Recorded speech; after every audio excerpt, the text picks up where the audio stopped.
네. 오늘 녹화를 시작하겠습니다.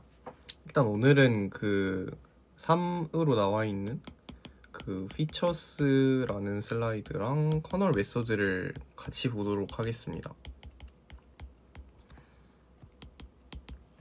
그래서 일단 여기서 다루는 내용들은 기본적으로 어떻게 생각을 하시면 되냐면은, 저희가 앞에서 배웠던 게 리니어 세퍼레이터 또는 리니어 클래시파이어라고 하는 거였잖아요. 그러니까 여러 개의 벡터가 있을 때 그거를 두 개로 라벨에 따라서 잘 분류를 하면 되는 뭐 그런 거였는데, 사실 이게 항상 존재하진 않습니다. 그래서 뭐 예를 들어서 이런 식으로 존재하는 뭐 좌표평면에 이런 식으로 존재한다고 할 때 얘를 직선으로 나눌 수가 없거든요. 뭐 해보시면은 사실 뭐 이렇게 나눠도 안 되고 뭐 아무튼 안 나눠집니다.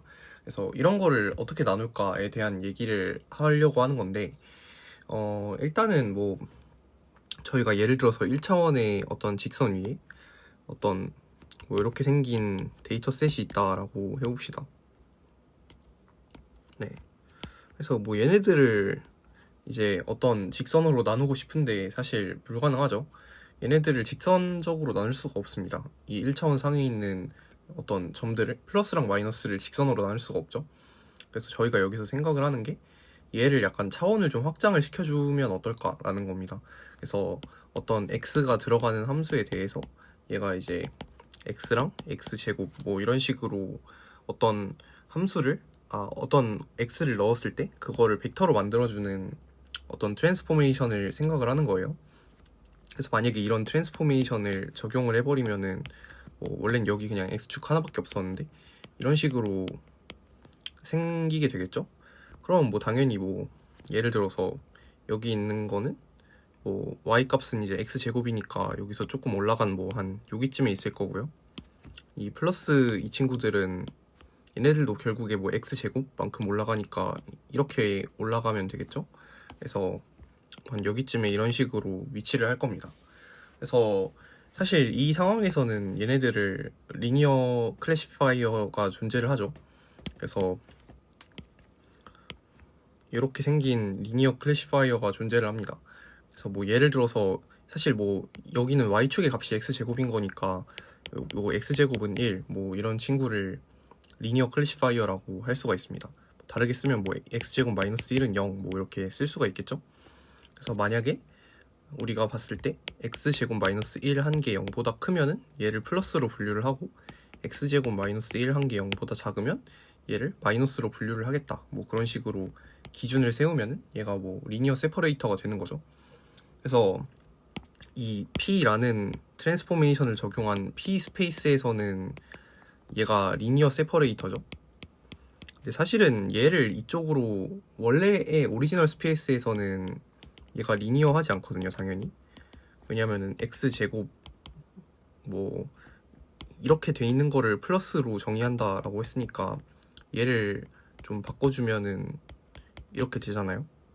그래서 실제로 만약에 뭐 1이라는 값이 한 여기에 있다라고 해보겠습니다. 뭐 마이너스 1이 여기 있고 플러스 1이라는 값이 여기 있다고 할 때, 실제로 여기서의 이 리니어 세퍼레이터를 만약에 표현을 한다라고 하면 플러스 이 초록색 범위에 들어가는 친구들만 플러스로 인정을 해주겠다, 뭐 정확히 표현하면 이 범위죠.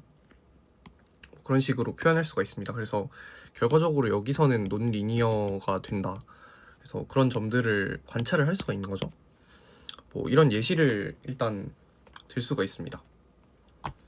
그래서 어쨌든 저희가 여기서 알 수 있는 교훈이라고 한다면, 원래 오리지널 스페이스에서 리니어 세퍼레이터를 정의해서 구분을 하기가 힘들다면 어떤 적당한 트랜스포메이션 함수를 정의를 해서 걔를 그 스페이스로 보낸 다음에 거기서 저희가 문제를 해결하면 훨씬 더 편리하게 해결할 수도 있다. 그런 거를 조금 모티베이션을 얻으시면 되겠습니다. 그래서 저희가 이제부터 배울 내용은 조금 살짝 다른 내용이긴 한데, 일단 폴리노미얼 베이시스라는 거를 먼저 정의를 하도록 하겠습니다. 그래서 뭐 선대를 배우셨으면 어느 정도 아시겠지만, 이 베이시스라는 거는 기본적으로 어떤 벡터 공간을 구성하는 뭐 약간 뭐 그런 친구죠. 벡터 공간의 기저라고 하죠. 그래서 이거를 약간 폴리노미얼이 다항식이라는 뜻이니까 다항식의 기저라고 생각을 하시면 됩니다. 그래서 뭐 오더라는 거는 차수를 의미하는 거고요. 여기서 저희는 x라는 벡터가 아래 n 차원에 있다고 하겠습니다. 그럼 만약에 편의상 n이 1, 즉 벡터 x가 스칼라인 경우에는 뭐 0차인 폴리노미얼 베이시스는 그냥 1밖에 없고 1차는 뭐 x밖에 없고 당연히 베이시스니까 뭐 이거의 선형 결합, 그러니까 리니어 컨비네이션을 취해가지고 당연히 2x, 3x 뭐 이런 상수배를 한다던가 해서 만들 수가 있겠죠. 당연히. 그리고 2인 경우에는 뭐 죄송합니다, 잘못 썼네요. 네, 1과 x입니다. 네, 2인 경우에는 뭐 1과 x랑 x제곱 뭐 이런 식으로 쭉쭉쭉 정의를 할 수 있는 거죠. 근데 만약에 n이 1이 아니고 그냥 일반적인 제너럴한 경우를 생각을 해보면 뭐 당연히 0차원인 경우에는 그냥 1밖에 안 되겠지만 오더가 1인 경우에도 사실은 뭐 1이랑 뭐 x1, x2, 점점점, xn 뭐 이런 친구들이 전부 다 폴리노미얼 베이시스가 될 수 있다라는 겁니다. 당연히 오더가 2인 경우에는 더 많아지겠죠. 원래 있던 것들은 당연히 포함을 해야 되고 거기에 뭐 x1의 제곱, 뭐 x1, x2, 뭐 x1, x3, 뭐 xn의 제곱 뭐 이런 친구들 다 합하면은 뭐 걔네들이 폴리노미얼 베이시스를 구성을 할 거라고 짐작을 할 수가 있습니다. 그래서 이런 일반적인 케이스에서도 이런 식으로 폴리노미얼 베이시스를 구성을 할 수가 있다, 오더에 따라서. 뭐 그런 거를 얻으시면 될 것 같습니다. 그래서 만약에 여기서 n이 2인 케이스를 조금 본다면은 만약에 저희가 x1과 x2에 대한 폴리노미얼 베이시스를 정의를 한다고 해보겠습니다. 그러면은 그냥 왜냐면 x가 이제 이 경우에는 x1, x2인 거죠. 이런 벡터인 거죠. 그래서 이 경우에는 얘에 대한 폴리노미얼 베이시스는 1, x1, x2, x1 제곱, x1, x2, x2의 제곱 뭐 이런 식으로 나오게 될 겁니다. 그래서 여기서 만약에 저희가 어떤 세퍼레이터라는 거를 만들고 싶은 거예요. 아까 저희가 위에서 봤던 예시랑 비슷하게 뭔가 이 어떤 트랜스포메이션을 적용해서 그 보낸 공간에서의 리니어 세퍼레이터를 만들고 싶은 겁니다. 그래서 결국에는 뭐 이런 형태가 되겠죠. 어떤 파라미터가 존재하고 그거랑 어떤 x 값을 내적을 하는데 여기서는 그 어떤 트랜스포메이션을 적용한 값으로 내적을 하는 거죠. 그래서 이런 겁니다. 예를 들어서 세타라는 게 뭐 0, 0, 0, 0, 4, 0 뭐 이런 벡터라고 하겠습니다. 그 다음에 이 친구는 저희가 알다시피 뭐 1, x1, x2, x1 제곱, x1, x2, x2 제곱 뭐 이런 게 되죠. 그래서 이거를 내적을 했을 때 뭐 당연히, 그리고 여기에 앞에서 배웠던 것처럼 세타 제로라는 바이어스도 붙고 는 0, 이 친구가 세퍼레이터가 되겠죠. 그 어떤 새로운 트랜스포메이션을 한 차원에서의 세퍼레이터가 될 거예요. 그래서 얘네를 내적을 해보면은 뭐 다 0이니까 사라지고 얘만 남을 겁니다. 뭐 여기에 뭐 얘는 그냥 0이라고 정의를 하겠습니다. 그러면 뭐 얘가 이제 그냥 세퍼레이터가 되는 거죠. 네. 그래서 얘가 뭐 어떤 식으로 분류를 하냐 생각을 할 수가 있는데 뭐 예를 들어서 이런 거예요.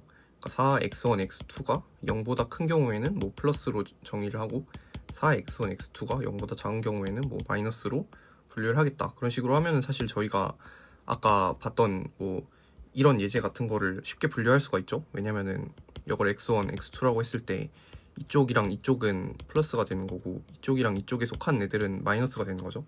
그래서 결국에 저희가 세퍼레이터를 그리면은 뭐 이런 세퍼레이터가 되는데 결과적으로는 여기는 플러스, 여기는 마이너스로 잘 분류를 해주고 있는 모습을 볼 수가 있습니다. 그래서 사실은 이런 식으로 어떤 벡터의 경우에는 이런 식으로 어떤 변환, 트랜스포메이션을 적용을 해가지고 그 공간에서의 리니어 클래시파이어를 생각을 할 수가 있다라는 거예요. 왜냐면은 저희가 앞에서 봤던 이 형태 자체는 앞에서 봤던 리니어 클래시파이어랑 동일하죠. 네, 동일하죠. 그래서 네, 여기서 이제 뭐 이런 예시는 이해를 하셨으면 된 겁니다. 그 다음에 뭐 그 여러 가지 나와 있는 게 어떤 식으로 사실 인코딩을 할지 뭐 그런 문제가 나와 있는데, 예를 들어서 그런 거예요. 저희가 현실에서 겪는 어떤 통계값들은 되게 다양한 통계값들이 있는데, 걔네들을 어떻게 아까 저희가 봤던 예시처럼 이렇게 다루기 좋은 뭐 x1, x2 이런 친구들로 표현을 할까, 뭐 그런 얘기입니다. 그래서 이거는 뭐 그냥 간략하게만 설명을 하고 넘어갈 건데, 첫 번째로 그냥 누메리컬하게 인코딩을 하는 방법이 있습니다. 뭐 이런 거는 사실 예를 들어서 그런 거죠. 값에 어떤 수치적인 의미가 있는 경우, 그런 거를 생각할 수가 있는데, 뭐 예를 들어서 이렇게 얘기해 볼까요? 어떤 사람은 뭐 10점 단위로 한 10문제가 나오는 시험이 있다고 하면 사람들의 점수 분포가 뭐 0, 10, 20 해서 해가지고 90, 100 뭐 이렇게 있겠죠. 그래서 얘를 뭐 0부터 1 사이의 값으로 인코딩을 만약에 하고 싶다 라고 하면은 뭐 그냥 얘를 0부터 1까지 약간 압축을 시켜가지고, 뭐 만약에 K개의 계급이 있다라고 하면은 K분의 0, 뭐 K분의 1.0, 뭐 K분의 2.0 이런 식으로 쭉쭉쭉 가가지고 K분의 1.0 곱하기 K 뭐 이것까지 해가지고, 이러면 이제 0과 1 사이로 어떤 잘 압축을 시켜준 거죠. 이런 식으로 인코딩을 할 수가 있습니다. 근데 이런 거는 사실 점수에 수치적인 의미가 있으니까 이런 식으로 인코딩을 할 수가 있는 건데, 사실 이렇게 못하는 경우도 많습니다. 뭐 예를 들어서 이거는 떨모미터 인코딩이라고 돼 있는 예시도 있는데, 예를 들어서 저희가 뭐 대학 학점 같은 거를 수치적으로 표현을 하려고 한다. 뭐 당연히 뭐 실질적으로 서울대학교에서는 뭐 A뿔은 4.3 뭐 이런 식으로 수치가 있지만, 뭐 지금은 그거를 무시하겠습니다. 만약에 저희가 F, D, 뭐 C, B, A 뭐 이런 학점이 있는데 이거를 수치적으로 인코딩을 해보고 싶은 거예요. 근데 이런 거를 그냥 아무 생각 없이 위에 나와 있는 것처럼 뭐 5분의 1, 5분의 2, 뭐 5분의 5 뭐 이렇게 인코딩을 할 수가 없죠.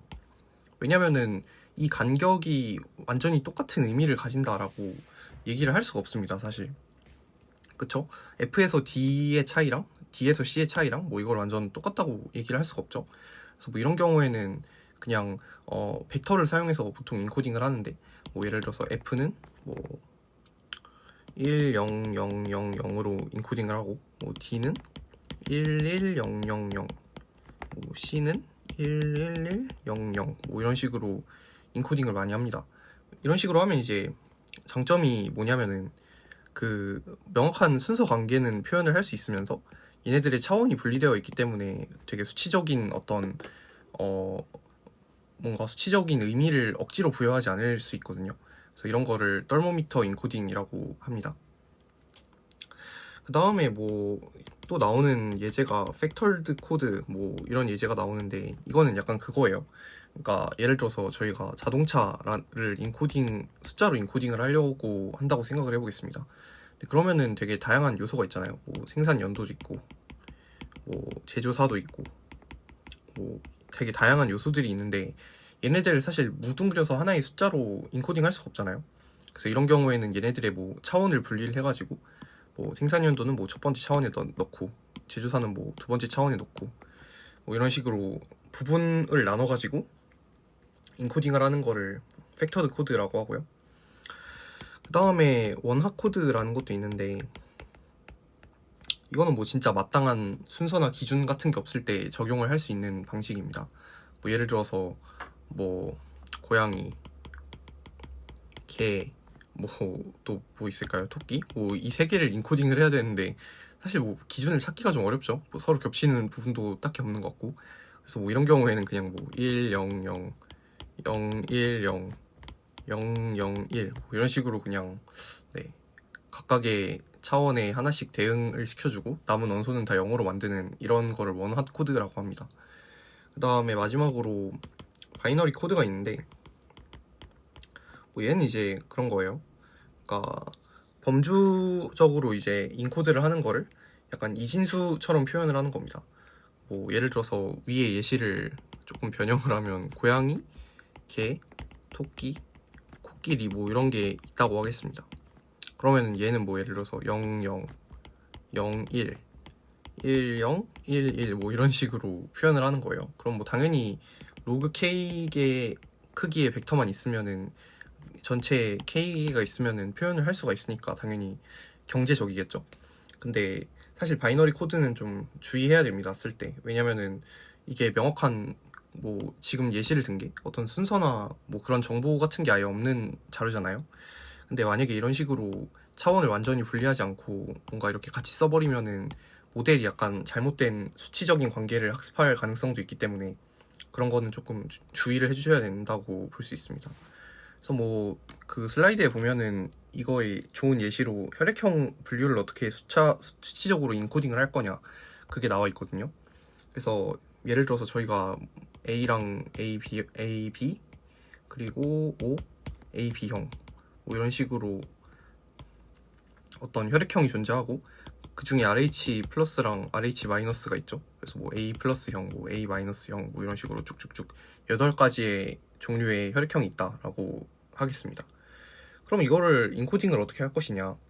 일단 뭐 교재에서는 2가지 방법을 제시를 했는데 첫 번째는 그러니까 일단 그 위에 있는 알파벳 정보랑 밑에 있는 플러스 마이너스의 정보를 개별적으로 생각을 하는 거예요. 그래서 약간 원핫 인코딩을 하는 방법이 있습니다. 그래서 위에는 뭐 경우의 수가 4가지고 아래는 2가지잖아요. 그래서 예를 들어서 내가 뭐 A형이다 라고 하면은 1, 0, 0, 0 이렇게 표시를 하는 거고, 내가 뭐 A, B형이다 그러면 이 앞에를 0, 0, 0, 1 이런 식으로 표시를 하는 거예요. 그러니까 이 앞에 4개를 알파벳을 나타내는 원핫 벡터로 쓰고, 뒤에 있는 뭐 예를 들어서 A 플러스 형이다, AB 마이너스 형이다 라고 하면은 뭐 플러스는 이 뒤에 2개에 대해서 1, 0으로 쓰고 마이너스는 뭐 0, 1로 쓰고 이런 식으로 원핫 인코딩을 할 수가 있습니다. 그죠? 경우의 수가 뭐 앞에는 4개, 뒤에는 2개니까. 사실 이거보다 비트 수를 조금 더 줄일 수 있는 방법도 존재합니다. 그래서 만약에 그냥 A, B, O, A, B를 어떻게 보냐면 O형은 A랑 B가 둘 다 없는 거죠. 그리고 AB형은 A랑 B가 둘 다 있는 거죠. 그래서 A만 있고 B만 있고 둘 다 없고 둘 다 있고 이런 식으로 생각을 하면은 결국에 저희가 이걸 차원을 3까지 줄일 수가 있어요. 왜냐면 얘가 A의 유무, 첫 번째 차원이, 그 다음에 두 번째 차원을 B의 유무, 세 번째 차원을 플러스 또는 마이너스의 유무 뭐 이런 식으로 하면은 뭐 A 플러스 같은 경우에는 A 있으니까 1, B 있으니까 B 없으니까 0, 그 다음에 플러스니까 1 뭐 이런 식으로 표현할 수 있고, A, B 마이너스의 경우에는 1, 1, 0 뭐 이런 식으로 표현할 수 있겠죠. 그래서 이건 약간 팩터드 코드의 예시라고 생각을 하시면 될 것 같습니다. 성질을 약간 분류해가지고 인코딩을 한 뭐 그런 사례로 볼 수 있죠. 뭐 이런 방법도 있고요. 뭐 이 외에 조금 다루는 것들은 이런 식으로 스케일링을 할 때 0부터 1까지가 아니라 뭐 마이너스 1부터 1까지 스케일링을 할 수 있다. 또는 뭐 저희가 통계학 같은 데서 배웠던 것처럼 어떤 키나 뭐 몸무게 같은 정규 분포를 뭐 잘 따르는 뭐 그런 자료가 있다라고 하면은 걔를 변환을 할 때 이제 어떤 x 빼기 x 전체 그 데이터셋 전체의 평균 그리고 표준 편차 뭐 이런 식으로 나눠서 약간 표준 정규 분포 비슷한 방식으로 스케일링을 할 수 있습니다. 그래서 뭐 이런 다양한 방법들로 어떤 우리가 주어진 현실의 데이터셋을 수치적인 어떤 데이터로 인코딩을 할 수가 있다. 뭐 그렇게 보시면 될 것 같습니다. 네, 뭐 여기까지가 그 피처스 슬라이드의 내용이었고요. 이제 커널 메소드 슬라이드를 보도록 합시다. 그래서 여기서부터는 저희가 앞에서는 어떤 리니어한 클래시파이어만 생각을 했었죠. 여기서는 저희가 논 리니어한 어떤 클래시파이어를 고려를 해보도록 하겠습니다. 그래서 뭐 예를 들어서 뭐 이 경우에는 그냥 편의상 x랑 y가 둘 다 스칼라라고 하겠습니다. 그래서 앞에 저희가 배웠던 뭐 리니어 클래시파이어에서는 뭐 x가 벡터 값이었죠. 여기서는 그냥 스칼라라고 가정을 하고 주어진 데이터 셋이 뭐 x1, y1, xn, yn 이렇게 뭐 n개의 샘플이 있다라고 해보겠습니다. 그러면은 여기서 저희가 하고 싶은 게 뭐냐면 어떤 3참수를 예측을 하고 싶은 거예요. 이렇게 생긴 3차함수. 그리고 여기서는 사실 클래시파이어라는 표현보다는 리그레션을 한다라고 보통 표현을 하는데, 그러니까 뭔 소리냐면 이 데이터들을 평면에다가 표현하면은 뭐 예를 들어서 뭐 이런 식으로 나타날 수 있겠죠. 이런 식으로 나타난 데이터를 어떤 3차 함수가 있어서 이 데이터의 경향성을 이렇게 최대한 잘 표현해 줄 수 있는 함수를 찾는 과정, 그거를 저희가 리그레션이라고 합니다. 그래서 이런 어떤 논리니어한 리그레션을 고려를 하겠다는 거예요. 그래서 어떤 3차 함수를 이 데이터들의 피팅을 시켜가지고 이 데이터들의 경향성을 잘 설명해 줄 수 있는 3차 함수를 찾고 싶다는 거죠. 그래서 이 경우에는 저희가 사실 이 3차 함수를 이렇게 표현을 할 수도 있겠지만 조금 더 예쁘게 표현을 하는 방법도 있습니다. 어떤 실수를 정의역으로 받아서 4차원의 벡터를 내놓는 함수 p라는 거를 생각을 해볼게요. 그래서 만약에 x라는 실수를 받으면 얘는 1, x, x제곱, x세제곱 뭐 이런 식으로 내놓는 함수다 라고 생각을 하겠습니다. 그럼 사실 얘는 세타라는 벡터를 저희가 만약에 세타 0, 세타 1, 세타 3 뭐 이런 식으로 정의를 하게 된다면 얘는 그냥 얘랑 얘를 내적한 거죠. 그래서 세타 뭐 이런 식으로 세타 t에다가 x를 내적한 거. 근데 x는 그냥 스칼라니까 얘를 내적한 거죠. 그래서 커널 펑션을 씌운 걸 내적한 이렇게 표현을 할 수가 있습니다. 얘가 다시 말씀드리지만 스칼라를 받아서 벡터를 내놓는 함수입니다. 그냥 이렇게 써도 되고요. 그래서 어찌됐든 저희가 이 어떤 3차 함수 표현을 이런 식으로 좀 간략화할 수 있다라는 거를 알아봤는데, 그러면 결국에 이게 저희가 앞에서 봤던 리니어한 폼이랑 동일하다는 걸 볼 수가 있죠. 그래서 저희가 앞에서 계속 다뤘던 오리지널 스페이스에선 논리니어 하지만 얘를 어떠한 적당한 함수를 씌우면은 그 함수의 스페이스에서는 리니어한 걸로 만들 수도 있다라는 게 여기서도 그대로 적용이 되고 있는 걸 보실 수가 있습니다. 그래서 저희가 이런 식으로 함수를 씌우는 행위에 대해서 몇 가지 용어를 정의를 해볼 건데, 얘를 뭐 input attribute라고 하고요. 그리고 이 씌우는 이 함수를 저희가 feature map이라고 할 겁니다. 그리고 이 값 전체를 feature variable이라고 앞으로 정의를 할 거예요. 그래서 이 용어들은 조금 익숙해지시면 좋은 거죠. 그래서 저희가 이런 방식을 도입을 했으니까 뭐 예시를 슬라이드에서 드는데 그 예시를 보도록 하겠습니다. 뭐 아마 그레이디언트 디센트에 관해서는 아마 알고 계실 거예요. 그래서 뭐 근데 그 슬라이드에는 아무런 유도가 나와 있진 않아서 제가 조금 더 보충 설명을 하자면, 저희가 이런 식으로 어떤 데이터셋에 대한 함수를 리그레션을 해가지고 함수 피팅을 할 때 어떤 기준으로 피팅을 하냐면, 이 데이터셋과 함수 간의 이 거리의 차이가 있죠. 뭐 이런 식으로 이런 차이들을 어떤 거는 실제함수보다 더 클 수도 있고 어떤 거는 더 작을 수도 있습니다. 그래서 차이를 계산을 하면 어떤 건 뭐 양수가 나오고 어떤 건 음수가 나오고 하잖아요. 그래서 이 차이의 합을 약간 구하고 싶은 거예요. 근데 부호 문제가 있으니까 그냥 차이 제곱을 한 다음에 그 차이를 전부 다 평균을 내면은 얼마나 이 함수가 주어진 데이터셋을 표현을 잘 하는지에 대해서 알아볼 수가 있겠죠. 그래서 그거를 저희가 어떻게 표현을 하냐면 그 뭐 j라는 함수로 표현을 해보겠습니다. 어떤 세타라는 그 파라미터는 앞서 말씀드린 것처럼 어떤 함수를 정의하는 파라미터인 거고요.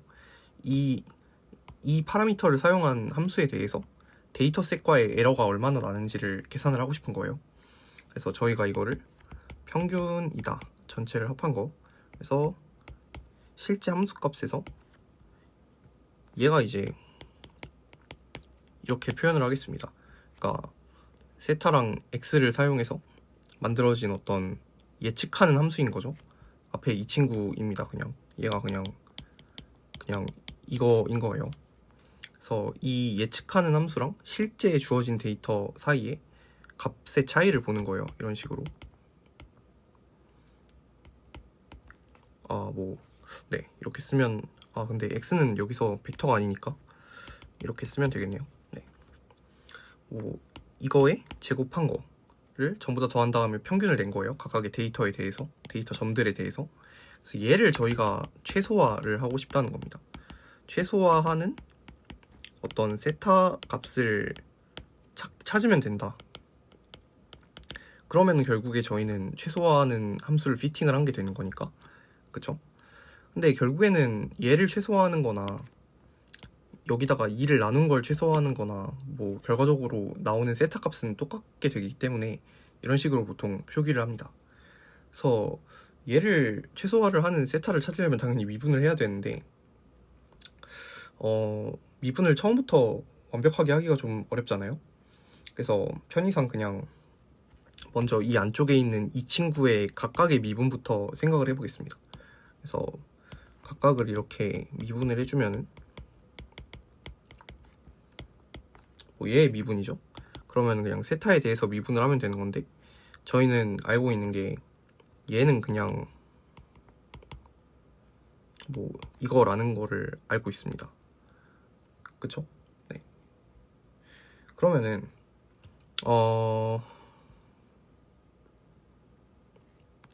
죄송해요. 네, 여기에 커널맵을 씌운 이 친구죠. 네, 이 친구가 됩니다. 그래서 얘를 이제 정리를 해주시면은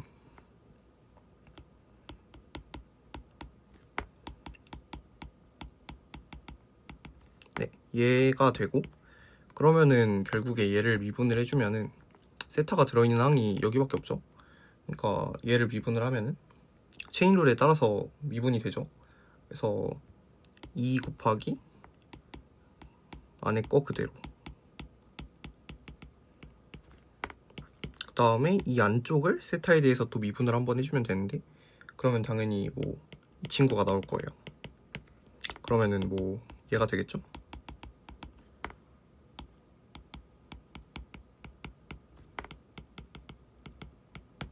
네, 그러면 저희가 생각을 할 수 있는 거는 이 전체에 대한 미분도 생각을 할 수가 있습니다. 각각에 대한 미분을 했으니까 걔를 그냥 싹 더해주면 되는 거죠. 물 좀 마시겠습니다.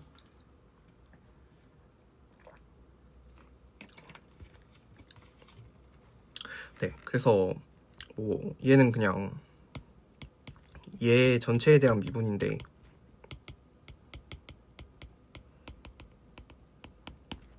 얘는 상수니까 밖으로 빼고 시그마는 뭐 미분에 대해서 리니어하니까 밖으로 뺄 수 있겠죠. 그러면 결국에는 이런 식으로 나오게 됩니다.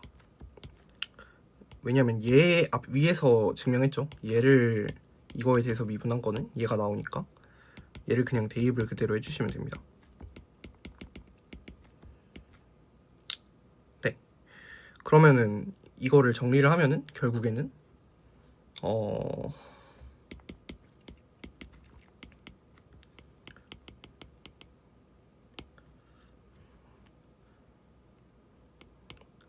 식이 너무 왜 이렇게 길어.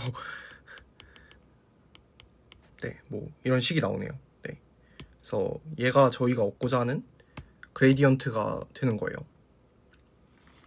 그러면 이 그레이디언트를 알았으니까 그 그레이디언트 디센트 알고리즘 같은 경우는 사실 그거잖아요.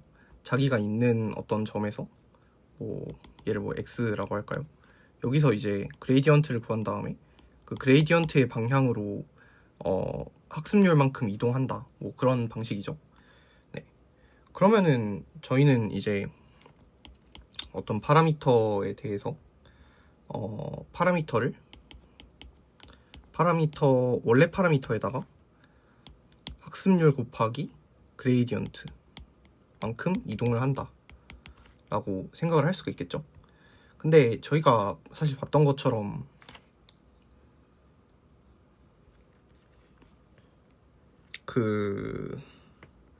여기서는 이 앞에 있는 거는 그냥 상수가 붙은 거잖아요.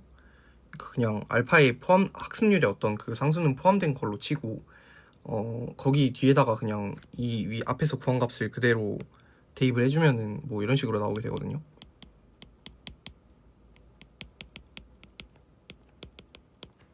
네, 그래서 이런 식으로 저희가 그레이디언트 디센트 식을 정의를 할 수가 있다라는 거예요.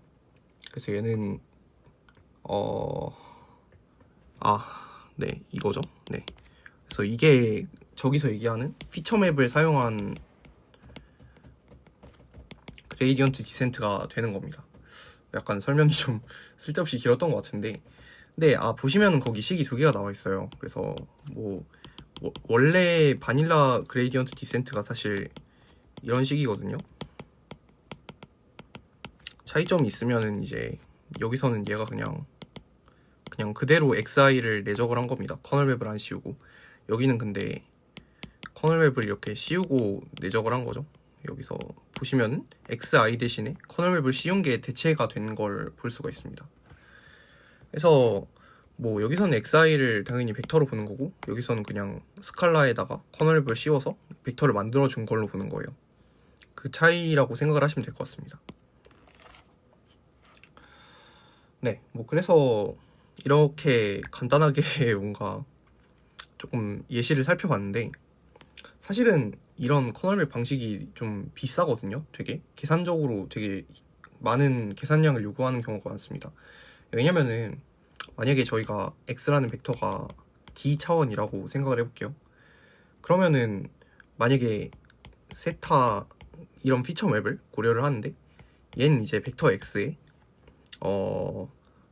표현을 그대로 빌리자면 디그리가 3 이하인 모노미얼들을 전부 모아둔 피처 맵이라고 하겠습니다.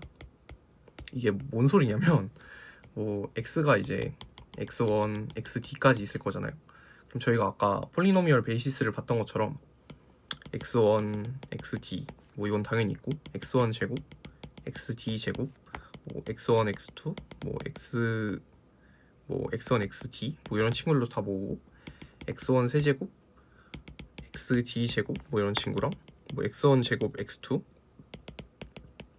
x1 xd 제곱 뭐 이런 친구들을 그냥 다 모아두고, 뭐 x1 x2 x3 이런 친구들도 모아둔 약간 그런 폴리노미얼 베이시스라고 생각을 하시면 되겠습니다. 근데 당연히 뭐 엄청 길어지겠죠. 이러면 사실 이 전체의 차원이 어떻게 되냐면은 대충 d의 세제곱이 돼요. 뭐 당연히 여기서 x1, x1, x2 이렇게 고르는 경우랑 x1, x2, x1 이렇게 고르는 경우가 뭐 이퀴벌런트 하니까 조금 줄어들긴 하는데, 결과적으로는 그냥 5d3 정도 된다라고 보시면 됩니다. 5의 d3 정도의 차원이 나와요. 근데 이게 되게 크잖아요. 만약에 d가 뭐 한 10의 세제곱 정도만 되더라도 뭐 5의 d3가 안에가 10에 구성되는 건데 되게 커지죠. 그래서 되게 이런 식으로 나이브하게 쓰면은 차원이 너무 커지기 때문에 계산량이 말도 안 되게 많아지는 현상이 발생을 합니다. 그래서 이거를 좀 우회를 할 방법을 저희가 지금부터 알아볼 건데, 그게 바로 지금부터 설명할 커널 트릭입니다. 이 커널 트릭이라는 게 뭐냐면 위에 있는 이 d의 세제곱 차원을 그대로 계산을 안 해도 되는 방법이에요. 그래서 이렇게 생각을 해보죠. 일단 뭐 이걸 명확하게 정의를 하기 전에 이런 상황을 생각해 봅시다. 세타라는 초기 벡터를 그냥 0벡터로 두겠습니다. 초기 값을. 그 다음에 얘의 어떤 업데이트 룰을 생각을 할 거예요. 그래서 만약에 업데이트를 아까 저희가 배웠던 뭐 똑같은 그레이디언트 디센트 업데이트를 한다고 하겠습니다. 원래 세타에다가 학습률 곱하기 네, 이 친구였죠. 이 친구를 곱해주는 이 알고리즘을 생각을 할 거예요. 초기 값이 0이고 여기서 뭐 그레이디언트 디센트 업데이트를 해주는 상황을 생각을 할 거예요. 근데 이 상황에서 저희가 뭐를 증명하고 싶은 거냐면, 항상 세타를 뭐 얘네들의 리니어 컨비네이션으로 표현 가능하다 라는 거를 증명을 할 겁니다. 그러니까 무슨 소리를 하는 거냐면, 얘네들이 약간 세타의 베이시스처럼 역할을 한다라는 거예요. 그러니까 얘네들의 무조건 세타가 항상 이 친구들의 리니어 컨비네이션으로 표현 가능하다는 것만 알면은 이 앞에 어떤 개수가 붙는지만 저희가 계산을 하고 보존을 한다면은 그냥 그걸로 충분한 게 되는 거죠. 왜냐면은 그냥 거기다가 얘네들만 곱해가지고 세타를 항상 구할 수 있으니까. 그래서 뭐 수학적 귀납법을 사용해서 증명을 할 수가 있는데 간단하게 보겠습니다. 처음에는 당연히 뭐 베이스는 당연히 이거였는데 얘는 그냥 0 곱하기 이거 더하기 0 곱하기 이거 뭐 이렇게 되니까 당연히 처음 케이스는 만족하죠. 그 다음에 이제 인덕션을 할 건데 이제 n이 k일 때 만족한다고 가정을 하고 n이 k 플러스 1일 때도 만족을 하는지를 계산을 해보면 됩니다. 그래서 뭐 n이 k일 때 만족 가정 이걸 한번 해보겠습니다. 그래서 만약에 어떤 세타라는 게 이미 이런 식으로 이 친구들 각각의 이런 리니어 컨비네이션으로 정의가 되어 있는 상황이라고 하겠습니다. 여기서 각각의 bi는 다 스칼라입니다. 그래서 스칼라가 곱해져 있는 이런 리니어 컨비네이션으로 세타가 정의가 되어 있다라고 해보겠습니다. 그 경우에 세타가 업데이트 된 이후에도 그대로 이런 리니어 컨비네이션을 유지한다라는 거를 보이면 되는 거죠. 그러면은 뭐 여기 위에 식에다가 넣어 보겠습니다. 업데이트된 세타는 원래 세타에다가 이게 원래 세타죠. 이 친구를 더해주면 됩니다.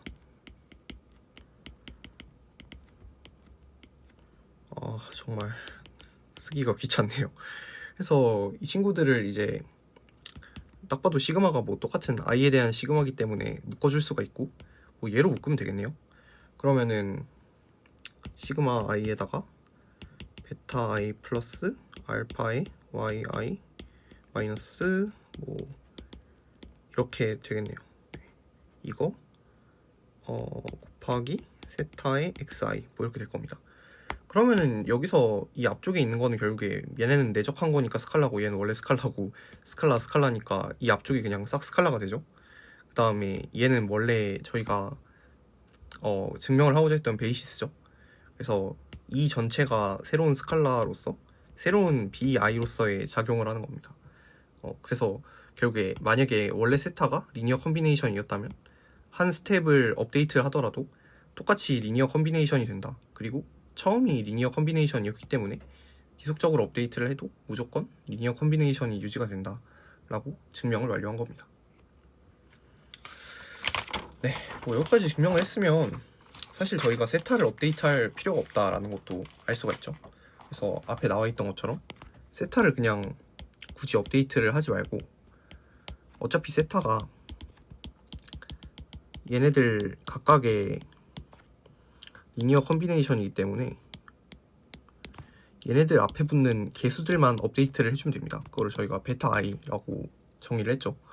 그래서 베타 i 업데이트를 뭐 베타 i 플러스 뭐 a의 yi 마이너스 네, 앞에 있는 식을 다시 한번 가져봅시다. 뭐 이거를 가져오면 되겠죠.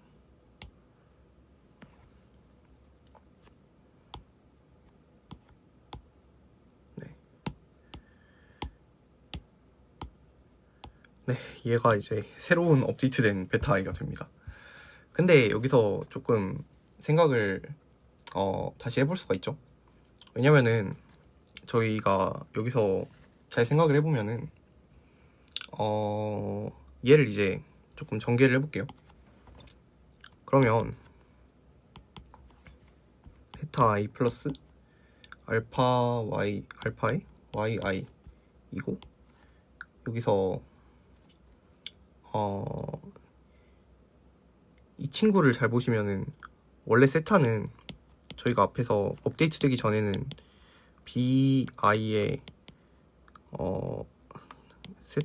p의 xi 뭐 이렇게 리니어 컨비네이션으로 만들어졌다라고 앞에서 얘기를 했었잖아요. 업데이트 되기 전에 세타는 이런 식으로 표현이 된다. 근데 여기서 i는 뭐 이미 쓰고 있으니까 그냥 j에 대한 시그마로 이렇게 써줄 수가 있습니다. 그래서 그대로 대입을 해주시면은 j에 대해서 베타 j 곱하기 세타 xi 세타 xj 뭐 이렇게 됩니다. 하나는 뭐 이런 식으로 내적을 취해주시면 되고요. 그러면 여기서 저희가 관찰을 할 수 있는 게 여기서 결국에 얘네들의 내적 그러니까 이너 프로덕트라는 형태가 나오는 걸 관찰할 수가 있죠. 네, 이거를 관찰을 하시면 사실 얘를 더 쉽게 쓸 수가 있습니다. 각각의 J에 대해서 베타 J에다가 얘네들을 내적한 게 된다. 여기까지 쓰시면 사실 거의 다 온 겁니다. 그래서 이 내적한 함수를 저희가 앞으로 조금 더 간단하게 그냥 xi, xj 이런 식으로 써줄 거예요. 그래서 이게 뭘 나타내는 거냐면 xi에다가 커널 펑션 씌우고 xj에다가 커널 펑션 씌워서 각각을 벡터로 만든 다음에 내적을 시킨 함수가 이 k다 라고 생각을 할 겁니다. 그래서 얘를 저희가 커널 펑션이라고 할 거예요. 또는 커널이라고 하기도 하고요. 네. 그래서 정확히 말하면 얘는 뭐 이 함수 p라는 거를 씌우는 커널인 거니까 정확히 말하면 p에 대응하는 커널이라고 얘기를 합니다. 네. 뭐 그쵸? 여기까지는 따라오실 거라고 생각을 하겠습니다. 근데 사실 여기까지 조금 식을 정리를 하더라도 의문이 드실 수가 있어요. 아니 어차피 베타 i를 업데이트를 각각 하려면은 결국에는 이 이너 프로덕트를 계산을 해야 된다는 거네요. 네, 그죠? 근데 아까 봤는데 이 p라는 함수는 이런 식으로 5의 d 세제곱인 차원으로 벡터로 보내는 거잖아요. 그죠? 그러면은 얘도 대충 d 세제곱인 차원이고 얘도 대충 d 세제곱인 차원인데 두 개를 내적을 하려면 당연히 d 세제곱 정도의 오퍼레이션이 드는 거 아닌가요? 그러면은 앞서서 계산했던 거랑 뭐 딱히 효율성이 차이가 없는 거 아니에요? 아, 좋은 지적입니다. 그래서 그거를 슬라이드에서도 얘기를 하고 있어요. 그러니까 어차피 이거 계산하는데 5의 d 세제곱의 계산량이 든다면은 딱히 나아진 게 없는 거죠. 근데 이거를 사실은 우회할 수가 있습니다. 왜냐면은 첫 번째로 어차피 각각의 J에 대해서 이것만 계산을 하면 되는 건데 얘는 뭐 베타 i가 지속적으로 업데이트가 되더라도 무조건 이 i랑 j의 값만 바뀌는 거지 이 형태 자체는 안 바뀌잖아요. 그래서 그냥 각각 가능한 i랑 j에 대해서 이 값을 미리 계산을 해두면은 그냥 그것만 그대로 갖다가 쓸 수가 있어요. 그래서 매번 이거를 따로 계산을 새로 할 필요가 없습니다. 거기서 일단 되게 효율적인 점을 얻을 수가 있고, 그리고 두 번째로 사실은 이런 이너 프로덕트를 계산하는 게 뭐 이론상으로는 5의 d 세제곱이 된다고 하지만 실제로는 안 그런 경우도 되게 많거든요. 뭐 예를 들어서 이런 경우를 보겠습니다. 앞서서 저희가 봤던 뭐 어떻게 정의를 해야 될까? 네, 앞서서 저희가 봤던 얘는 이제 앞서서 저희가 봤던 이 친구로 생각을 하겠습니다. 그러니까 디그리가 3보다 작은 모노미얼들을 전부 다 이런 식으로 만들어주는 피처 맵이라고 생각을 하겠습니다. 그러면 사실 얘네를 내적한 거는 뭐 얘는 되게 다양한 그게 있겠죠. x1, 뭐 x2 쭉쭉쭉 뭐 x1, x2 뭐 이런 식으로 있을 거고, 이것도 똑같이 z1, z2 뭐 z1, z2 뭐 이런 식으로 쭉쭉쭉 있을 거예요. 사실 근데 얘네를 내적한 거는 이런 식으로 쓸 수가 있거든요.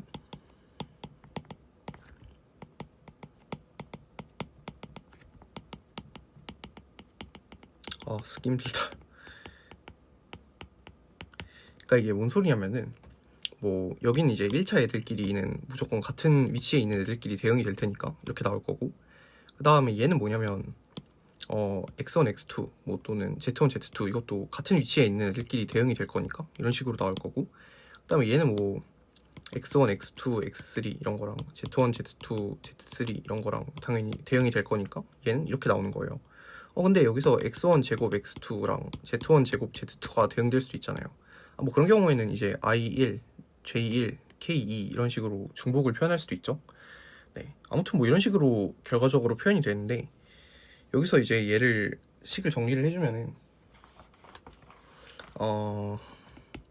결과적으로 두 벡터를 내적한 게 되고, 얘도 그냥 뭐 i랑 j에 대해서 시그마를 취한 거기 때문에 그냥 내적한 거를 제곱한 거에 지나지 않습니다.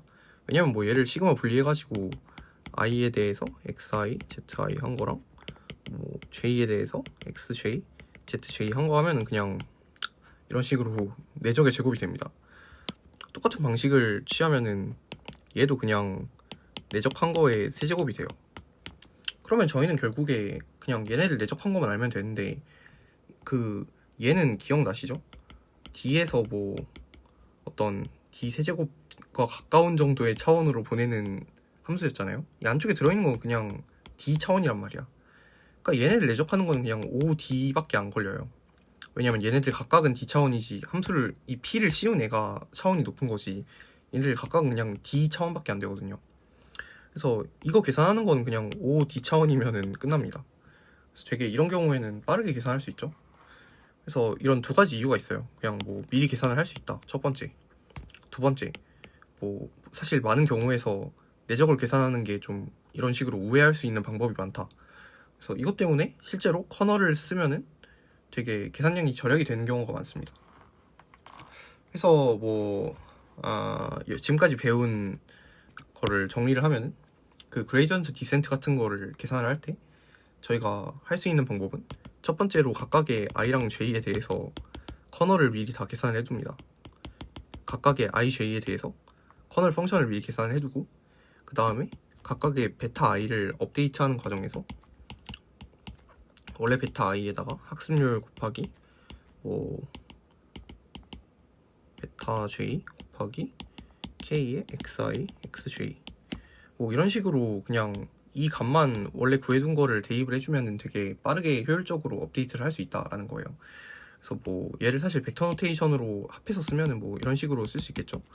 벡터 베타는 알파에다가 y 벡터 빼기 얘는 이제 그냥 행렬으로 생각을 할 수 있어요. 행렬의 원소로 생각을 하겠습니다. 그러니까 여기에는 k x1 x1 있고, 여기에는 k의 뭐 xd, x1 있고, 뭐 여기는 k의 xd, xd 있고, 뭐 이런 행렬로 생각을 하고 이 행렬 전체를 k라고 하겠습니다. 네, 뭐 그러면은 얘는 그냥 행렬과 벡터의 곱으로 표현을 할 수 있죠. 왜냐면 각각의 원소가 이렇게 구해지니까 그냥 k 곱하기 베타 뭐 이런 식으로 표현할 수가 있습니다. 네, 그래서 뭐 여기까지 왔으면은 이제 거의 다 한 거죠.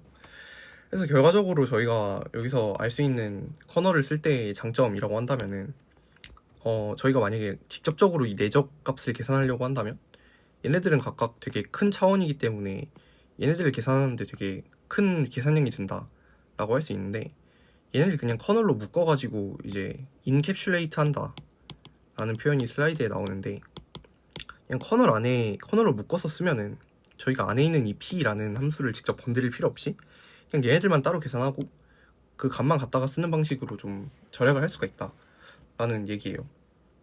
좋습니다. 그래서 이제 진짜 거의 다 왔는데, 이제 무슨 문제가 있냐면, 그러면 좋다, 커널 펑션이라는 게 뭐 되게, 예를 들어서 뭐 이런 커널 펑션 뭐 이런 거 생각할 수도 있죠. 뭐 이런 커널 펑션이 되게 그 피처 맵 P라는 거에 직접 접근하지 않고 좀 쉽게 계산을 빠르게 할 수 있게 해주는 도구라는 건 알겠는데, 얘네를 막 쓸 수가 없죠. 왜냐면은 일단 커널 맵을 이런 식으로 정의를 했다고 쳐요. 근데 이거에 대응하는 피처 맵이 있는지에 대한 존재성을 우리가 알 수가 없습니다. 그러니까 저희가 지금까지 하고 있었던 거는 결국에는 이 피처 맵이라는 거를 커널로 간단화할 수 있다라는 건데, 만약에 그냥 커널 펑션만 주어지면 그 커널 펑션이 과연 피처 맵이 대응하는 피처 맵이 존재하는 커널 펑션인지를 알 수가 없다라는 거예요. 그래서 이런 상황이 조금 있기 때문에 지금부터는 뭘 알아볼 거냐면, 얘의 존재성을 확인할 수 있는 정리가 있습니다. 그래서 얘가 존재하면은 저희는 밸리드한 커널이라고 얘기를 하거든요. 그래서 그냥 정리를 설명을 할 건데, 밸리드 커널인 거는 뭐랑 필요 충분 조건이냐면, 그 커널 매트릭스가 대칭이면서 시메트릭이면서 포지티브 세미 데피네이트면 됩니다. 선대를 배우셨으면 아시겠죠? 포지티브 세미 데피나이트라는 거는 임의의 벡터에 대해서 그 행렬을 이런 식으로 했을 때 얘가 0 이상이다. 뭐 그게 포지티브 세미 데피나이트고요. 얘는 당연히 K랑 트랜스포즈가 같다. 뭐 이게 시메트릭입니다. 그래서 커널 매트릭스가 이 조건을 만족하면은 밸리드하다. 그리고 오직 그 경우에만 밸리드하다라는 걸 증명할 수가 있어요. 커널 매트릭스가 뭔지는 이 앞에서 설명드렸죠. 각각의 원소를 이런 식으로 정리를 하면 얘를 커널 매트릭스라고 합니다. 그래서 뭐 증명은 사실 수업 시간에 간단히 다루긴 했는데 간단하게 보겠습니다. 그래서 일단은 밸리드한 경우에 시메트릭이랑 포지티브 세미 데피나이트인 걸 증명을 해볼게요. 밸리드하다라는 거는 대응되는 어떤 커널 맵 P라는 게 존재한다라는 거죠. 즉 저희는 KIJ라는 거를 아까 이렇게 정의를 한다라고 했습니다.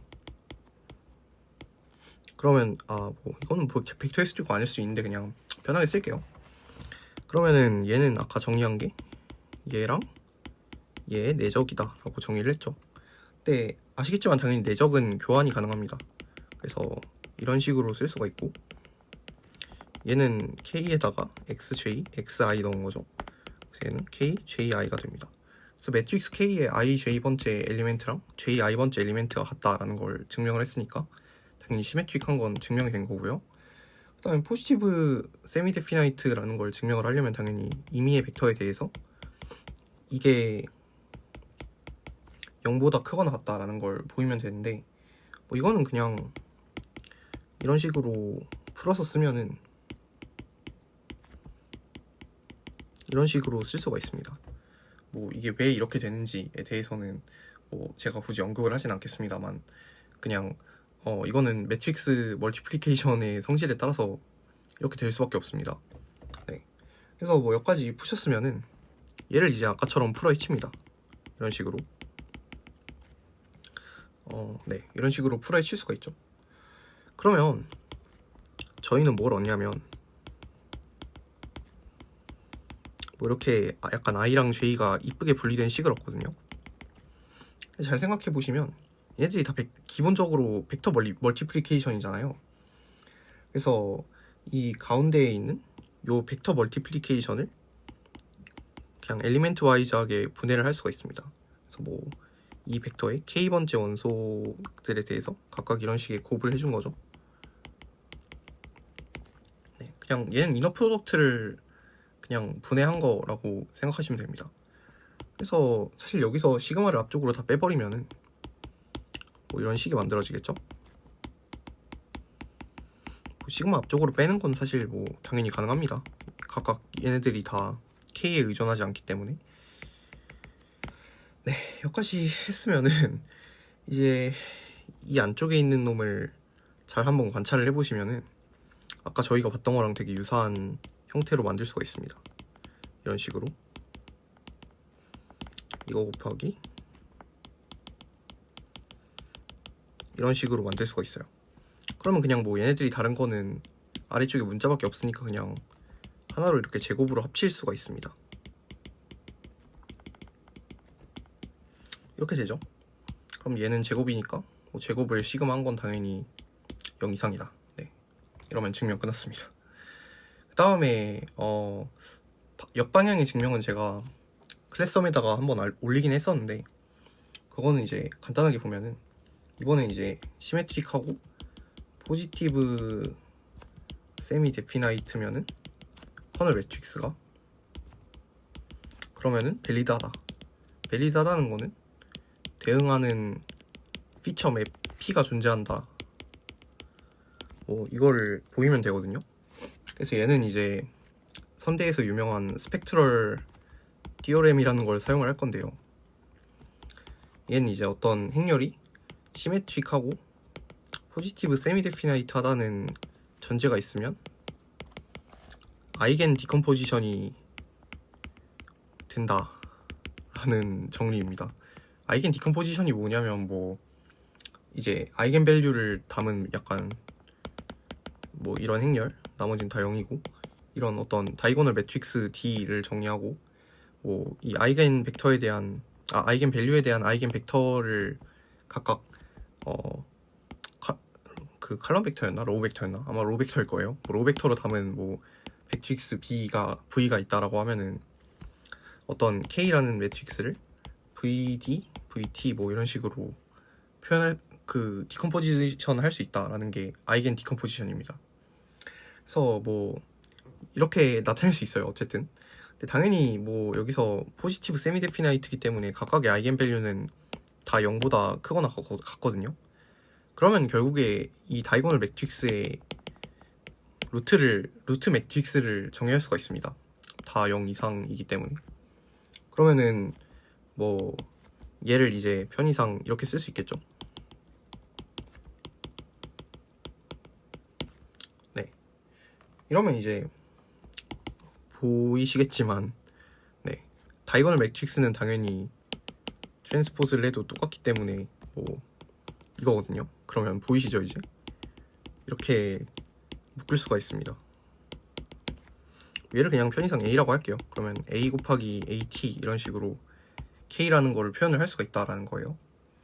이 짓거리를 왜 한 거냐면 여기서 만약에 각각의 로우를 뭐 이런 식으로 둘 수가 있겠죠. 로우 1번 A부터 시작해서 뭐 로우 n번의 A 뭐 이런 걸로 둘 수 있습니다. 그리고 여기는 얘를 트랜스포즈 한 게 되겠죠.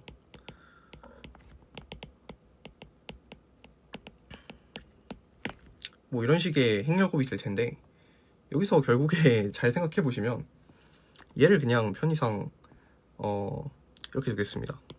세타 xi로 두겠습니다. 그러니까 i번째 로우를 그냥 세타 그 pxi라고 두겠다라는 거예요. 그러면은 저희가 그 얘기를 하고 싶은 거는 이 커널 매트릭스에 대응하는 p라는 게 존재하냐라는 거였잖아요. 그러니까 뭔 소리냐면 k xi xj는 네, 이거 두 개의 내적이 만들어지는 이 p라는 게 존재하냐를 보이면 되는 건데 뭐 그냥 존재하는 거를 제시를 하면 끝이죠. 그러면은 결국에 저희가 여기서 이렇게 한번 보여보겠습니다. 만약에 이렇게 정의를 하는 경우에 얘네 두 개의 내적을 하면은 얘는 이제 뭐 이거죠.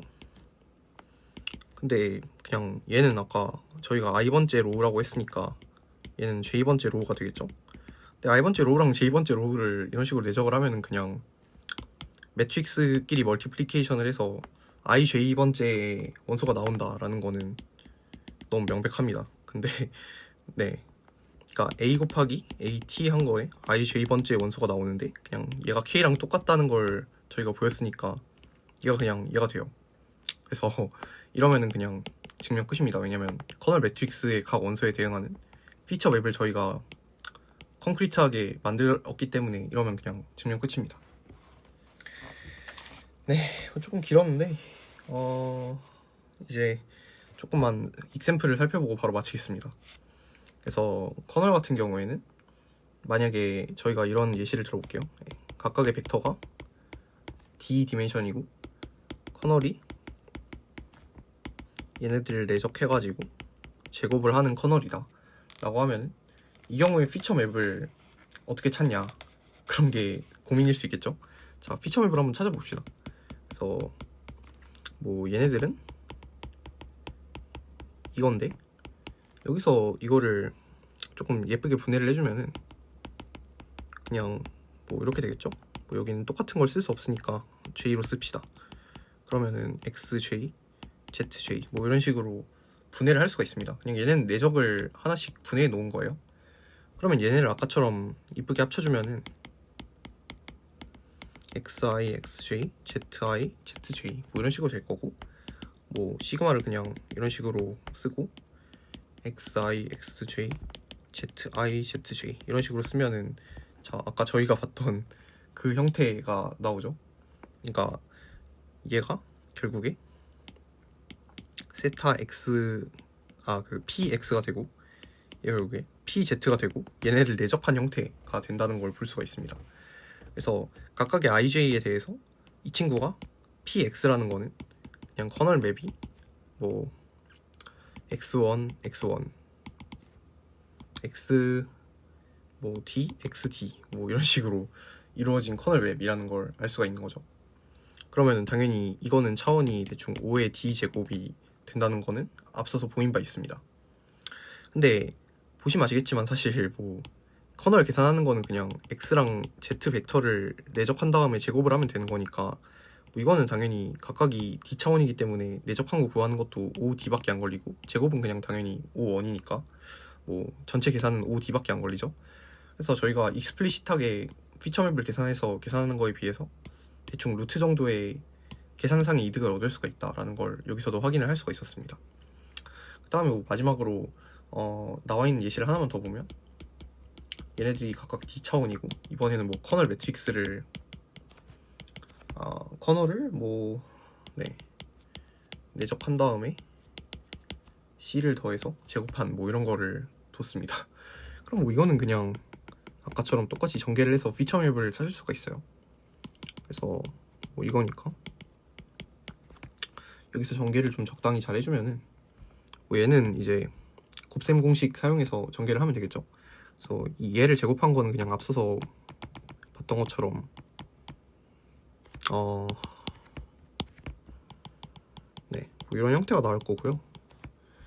그 다음에 2 곱하기 c 곱하기 이 친구 얘도 이제 전개를 해주면은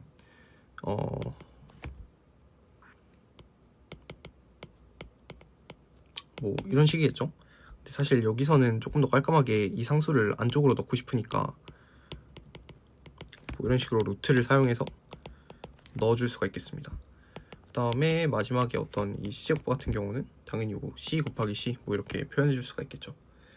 그러면은 결국에 얘가 이제 세타 x랑 px랑 pz를 내적한 결과가 이거여야 되잖아요.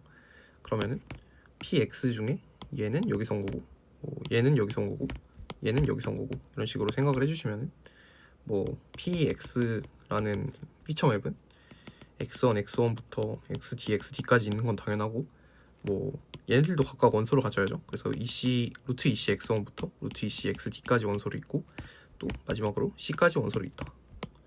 뭐 이런 피처맵이라는 걸 찾을 수가 있습니다. 그래서 뭐 여기까지가 오늘의 내용이고요. 마지막으로 시밀러리티 관점에서 커널을 보는 내용도 있는데 뭐 저희가 앞서 봤듯이 그 기본적으로 얘는 뭐 얘로 정의가 되잖아요. 뭐 어떻게 쓰냐 잠깐만. 뭐 얘로 정의가 되잖아요. 그래서 결국에 이 두 개의 내적이기 때문에 이너 프로덕트이기 때문에 뭐 내적은 아시겠지만 두 벡터가 방향이 비슷할수록 더 큰 값이 나오거든요. 당연히 뭐 이런 경우랑 뭐 이런 경우가 있다고 할 때 당연히 얘가 값이 더 크게 나옵니다. 그래서 결국에 px랑 pz가 서로 비슷한 방향을 가리킬수록 커널 값이 크게 나온다라고도 해석을 할 수 있는 거예요. 그래서 이 커널 값이라는 거는 px랑 pz가 얼마나 비슷한지에 대한 그 지표가 될 수 있다라는 겁니다. 더 나아가서 x랑 z가 얼마나 비슷한지에 대한 간접적인 지표도 될 수 있는 거죠. 그래서 여기서 가우시안 커널이라는 게 나오는데 뭐 이런 식으로 정의를 합니다.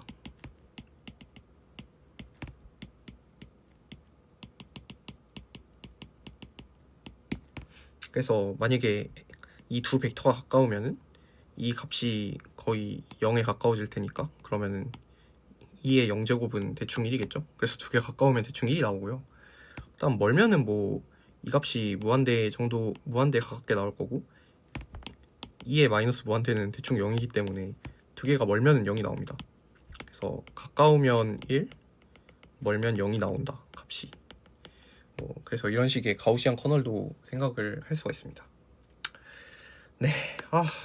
너무 길어졌네요. 뭔가 이렇게까지 길게 설명을 할 줄 몰랐는데 일단 오늘은 여기까지 하겠습니다.